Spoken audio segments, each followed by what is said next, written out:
Dicen que hay lugares que mueren en silencio, pero a veces, la naturaleza se empeña en hablarnos a gritos. Imagina esto, un lago, al borde del colapso, con fecha de caducidad marcada, para 2026, sin agua, sin vida, sin futuro, y de repente, sin avisar, empieza a llenarse otra vez. ¿Qué está pasando aquí? ¿Un milagro? ¿Un aviso? ¿Una segunda oportunidad? El lago de Chapala no solo es el más grande de México, es también el corazón de muchas historias, de muchos pueblos, de muchas vidas, y ahora late más fuerte que nunca, porque lo que vas a escuchar no tiene explicación lógica. Lo que parecía irreversible dio un giro de guión que ni los más optimistas habrían imaginado. En 2024, cuando ya muchos lo daban por perdido, el lago comenzó a subir de nivel, sin lluvias excepcionales, sin obras monumentales, simplemente empezó a revivir. ¿Magia? ¿Cosas del clima? ¿Una sincronía inesperada entre lo invisible y lo tangible? Este vídeo es un viaje por ese renacer que está dejando a los expertos con cara de póker, un renacimiento que está devolviendo la ilusión a miles de personas que dependen de su caudal.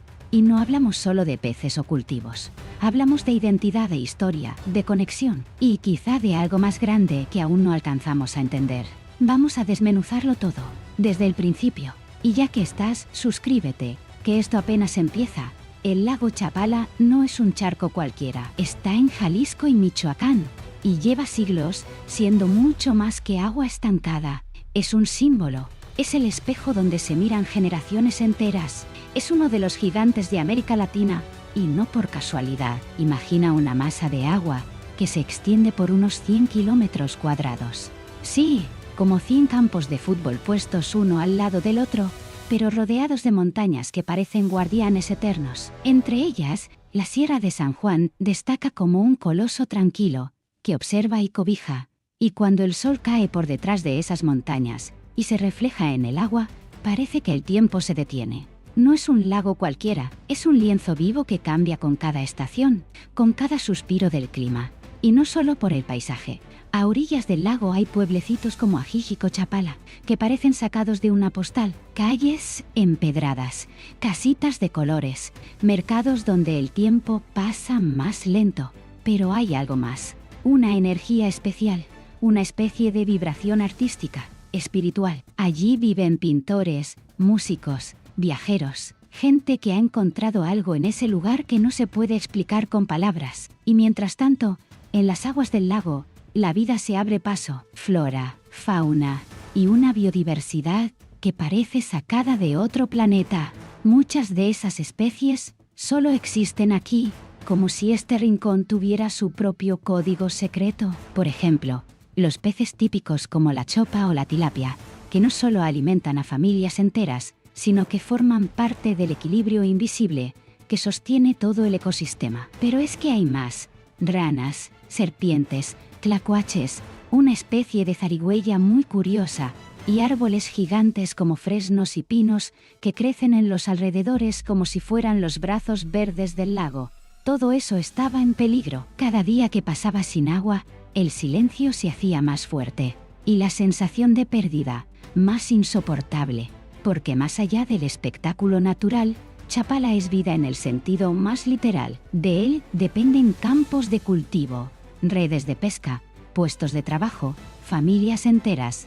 Es una arteria económica que riega las esperanzas de muchas comunidades. Pero claro, cuando el lago empezó a secarse poco a poco, también se secaban las oportunidades. La sequía no fue solo una cuestión de cifras, fue una amenaza existencial. Y así, poco a poco, comenzó a circular una fecha maldita. 2026, el año en que Chapala desaparecería por completo. ¿Te imaginas? Pero en vez de un final trágico, lo que llegó fue una sorpresa mayúscula. En los últimos meses del 2024, el nivel del lago empezó a subir, sin ninguna intervención humana clara, sin que los expertos pudieran decir, esto es por esto. Algunos hablaban de un milagro, otros de ciclos naturales que aún no entendemos del todo, pero lo cierto es que, contra todo pronóstico, el lago empezó a respirar de nuevo. Y aquí estamos para contártelo. Porque entender el presente también pasa por conocer el pasado. La historia de Chapala no empezó ayer. De hecho, tenemos que retroceder muchísimo, más de 300 millones de años, a la era paleozoica. En aquel entonces, lo que hoy es México era un mapa completamente distinto. La región donde se encuentra Chapala formaba parte de un fiordo enorme, una especie de brazo de mar entre montañas, que iba desde Colima hasta el Bajío. Era un lugar profundo, rodeado de montañas que apenas empezaban a emerger. Con el paso del tiempo, entre volcanes, terremotos y erosiones, ese antiguo mar fue transformándose hasta dar lugar al lago que conocemos hoy. Todo comenzó literalmente desde las entrañas de la Tierra. Una coreografía geológica que se extendió millones de años acabó dando forma a lo que hoy conocemos como la cuenca del lago de Chapala. No hablamos de una charquita accidental, no. Este embalse natural, con una capacidad estimada de 8.000 hectómetros cúbicos, se convirtió en algo más que agua retenida. Se transformó en un símbolo, un icono nacional, sí, pero también un sustento silencioso para miles de personas que viven en Jalisco y Michoacán. Sus aguas no solo reflejan el cielo, reflejan la vida de todo un pueblo. Piénsalo así. El 60% del agua potable que se bebe en Guadalajara, una de las ciudades más grandes y vibrantes de México, sale directamente de este lago. Es decir, más de 3 millones de personas beben, cocinan, se duchan y riegan gracias a lo que Chapala ofrece. Eso lo convierte en algo más que un recurso. Es el corazón hídrico de la región. Y no solo en la superficie, también alimenta los acuíferos subterráneos que se esconden bajo tierra. Chapala es como ese amigo silencioso que nunca ves pero siempre te cuida. Y como suele pasar, no lo valoramos hasta que empieza a fallar. Lo que mucha gente no sabe es que ese vaso de agua tan grande también da de beber a lo que no se ve. Las napas subterráneas, esos depósitos invisibles de agua que corren bajo nuestros pies, se nutren gracias al equilibrio que mantiene Chapala. En épocas de sequía, este detalle marca la diferencia entre tener agua. No todo ha sido paz y calma. A lo largo del tiempo, el lago ha tenido que enfrentarse a desafíos que casi lo hacen desaparecer, momentos en los que literalmente se temió por su existencia. Y la historia es más reciente de lo que parece. Uno de los grandes enemigos ha sido la irregularidad de sus niveles de agua. Vamos, como una montaña rusa líquida. Especialmente durante sequías prolongadas, Chapala ha rozado lo insostenible. 2 décadas marcaron a fuego ese miedo, los años 50 y los 90. En ambos periodos, el lago llegó a estar tan bajo que muchos pensaban que ya no había vuelta atrás. Se hablaba de su desaparición, como quien habla de un ser querido al que se le está acabando el tiempo. La angustia no era solo científica, era emocional, porque cuando el lago sufre, toda la región se tambalea. La sequía de los años 50 fue brutal, no solo por lo que dejó de llover, sino por cómo se siguió extrayendo agua sin freno, como si el lago fuera infinito. Pero no lo era. El nivel bajó tanto que su lecho, ese fondo que casi nadie ve, quedó al descubierto. Y no era bonito, era árido, agrietado, triste. Zonas donde antes nadaban peces se convirtieron en polvo seco. Las comunidades locales vieron desaparecer su fuente de vida y sustento. Fue como ver cómo un ser vivo se va apagando lentamente, mientras tú no puedes hacer nada salvo mirar. Y por si fuera poco, en los 90 la historia se repitió. Sequías más largas, ciudades más grandes, más consumo. ¿Y el lago? Otra vez, al límite. El nivel bajó tanto que la pesca, que durante generaciones había dado de comer a muchas familias, dejó de ser viable. El agua que quedaba era tan poca y tan contaminada que ya no servía ni para uso básico. No era solo una cuestión de cantidad, sino de calidad. Chapala no solo se estaba vaciando, se estaba enfermando, y con él todo lo que dependía de su salud, como si un pulmón empezara a fallar y nadie supiera cómo curarlo. En los años que siguieron, la cosa no mejoró mucho. De hecho, se fue complicando. El crecimiento de las ciudades, el aumento del consumo, la expansión agrícola, todo eso empujó al lago a una sobreexplotación cada vez más agresiva. Y claro, si encima le sumas la contaminación de industrias y desechos urbanos, el resultado era un cóctel venenoso. Cada gota extraída era una herida, cada vertido una cicatriz. Y así, poco a poco, el lago de Chapala empezó a perder esa magia de la que tanto hablaban los abuelos. porque incluso lo más sagrado puede desgastarse si lo das por sentado. A principios de los 2000, la frase que más se escuchaba era que Chapala ya no servía para abastecer Guadalajara, como si ya estuviera vencido, agotado, fuera de juego. Pero entonces pasó algo, como en esas historias donde cuando todo parece perdido, aparece un rayo de esperanza. El lago empezó a recuperarse, primero tímidamente, luego con más fuerza. En 2003, por ejemplo, una buena racha de lluvias devolvió al lago parte de su esplendor. Fue como si la naturaleza le hubiera dado un respiro, un gesto, una tregua. Y aunque nadie se atrevía a lanzar las campanas al vuelo, muchos empezaron a soñar de nuevo.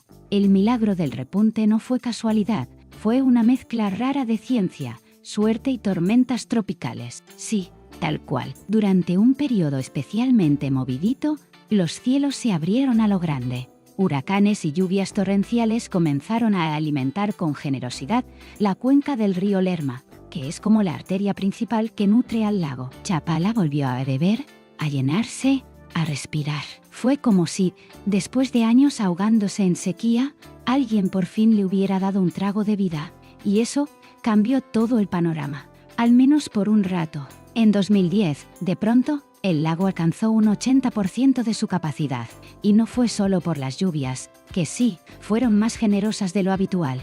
También hubo algo más. Por fin, después de tanto mirar hacia otro lado, se unieron fuerzas, autoridades, asociaciones civiles, vecinos con ganas, todos remando hacia el mismo lado. Mejoraron la gestión del agua, se hicieron cambios concretos. Fue uno de esos momentos donde la gente se dio cuenta de que, si no hacíamos algo ya, nos íbamos todos al hoyo. Y durante un tiempo, la esperanza volvió a sonar fuerte. Una de las claves fue controlar la ambición, frenar la extracción desmedida, ordenar un poco el caos de los afluentes, pensar en el futuro más que en el ya. Gracias a eso, durante algunos años se logró una especie de equilibrio. No era perfecto, pero al menos el lago no estaba muriendo. Eso sí, duró poco, porque entre 2012 y 2023 la historia dio un giro amargo. El nivel del agua empezó otra vez a bajar, y no paraba. Chapala entró de nuevo en ese ciclo de angustia, donde cada metro era una alarma encendida.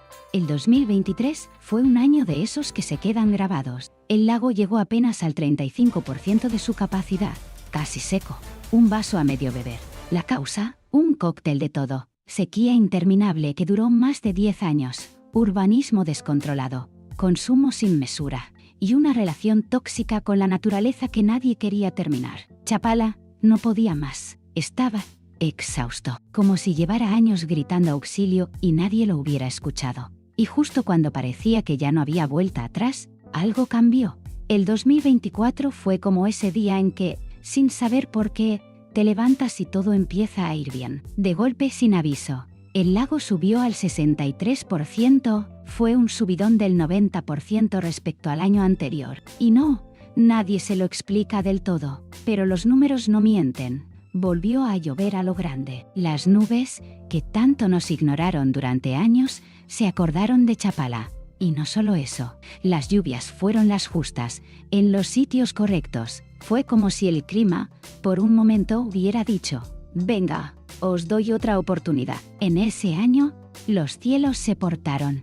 Llovió más de lo normal, especialmente en las cuencas del río Lerma. Y eso no solo llenó el lago, también recargó lo que está debajo, los acuíferos, esas reservas invisibles que mantienen con vida a toda la región cuando no cae ni una gota, porque el agua de Chapala no se queda solo en Chapala, viaja, se infiltra, se filtra, llega a las casas, a los campos, a los sueños, en especial a los municipios de Guadalajara que dependen de ese pulso subterráneo para seguir en pie. Gracias a esas lluvias benditas, el lago pudo hacer algo más que llenarse, pudo sanar. Ecosistemas enteros que estaban al borde del colapso empezaron a florecer otra vez. Los humedales, esas zonas verdes que parecían condenadas al olvido, comenzaron a reverdecer. El juncal volvió a crecer, los pájaros a cantar y las especies a reaparecer como si salieran de un escondite donde esperaban tiempos mejores. Fue una especie de renacimiento silencioso, porque cuando la naturaleza se recupera, no hace ruido, simplemente lo muestra. Detrás de esta recuperación, también hubo cabeza, no solo suerte. Se empezaron a aplicar políticas concretas que, por fin, miraban a largo plazo. Se monitoreaban constantemente los niveles del lago. Se arregló parte de la infraestructura hidráulica para evitar fugas absurdas y se impulsaron técnicas agrícolas que usaran menos agua. Es decir, se dejó de desperdiciar como si no costara. Y eso, en un lugar como este, puede marcar la diferencia entre el colapso o la esperanza. Y quizá lo más valioso fue que la gente se implicó. No solo los gobiernos ni los científicos, la gente de a pie. Las comunidades. Se organizaron limpiezas, se plantaron árboles, se recuperaron orillas y se sanaron heridas. Ambientalistas, vecinos, académicos, todos pusieron las manos en la tierra, porque cuidar el lago no era solo cuestión de recursos, era una cuestión de identidad, de proteger algo que forma parte de lo que somos. Porque Chapala no es solo agua, es memoria, es futuro. Y, sobre todo, es hogar. No todo ha sido infraestructura y números. También se ha movido algo más profundo, la conciencia. En los últimos años, se han lanzado campañas educativas que han calado, poco a poco en la gente, que han hecho que el ahorrar agua deje de ser solo una frase pegada en la puerta del baño. Porque cuando entiendes que cada gota que derrochas es una que Chapala pierde, ya no vuelves a mirar el grifo igual. Así, con educación, con empatía, con ganas, el lago logró volver a ser lo que siempre fue, el alma líquida de una de las zonas más pobladas de México. No solo una fuente de agua, sino una fuente de vida. Y ahora que ha vuelto a latir, solo queda una pregunta en el aire. ¿Seremos capaces de cuidarlo de verdad esta vez? Porque los milagros existen, sí, pero no duran para siempre. Y quién sabe, quizás lo que se aprendió aquí, lo que se logró con esfuerzo, pueda servir como ejemplo para otros rincones del mundo. ¿Podríamos aplicar estas mismas técnicas en otras tierras sedientas? ¿Se puede revertir una sequía cuando parece que todo está perdido? Quizás. Al final, no se trata solo de agua, se trata de cómo elegimos vivir con lo que nos rodea, de si somos capaces de escuchar al planeta cuando nos susurra, o si seguiremos esperando a que grite. Porque cuidar un lago no es solo proteger un recurso, es también cuidar esa parte de nosotros que aún recuerda lo sagrado de lo natural. Y tal vez ahí, justo ahí, esté el principio de todo.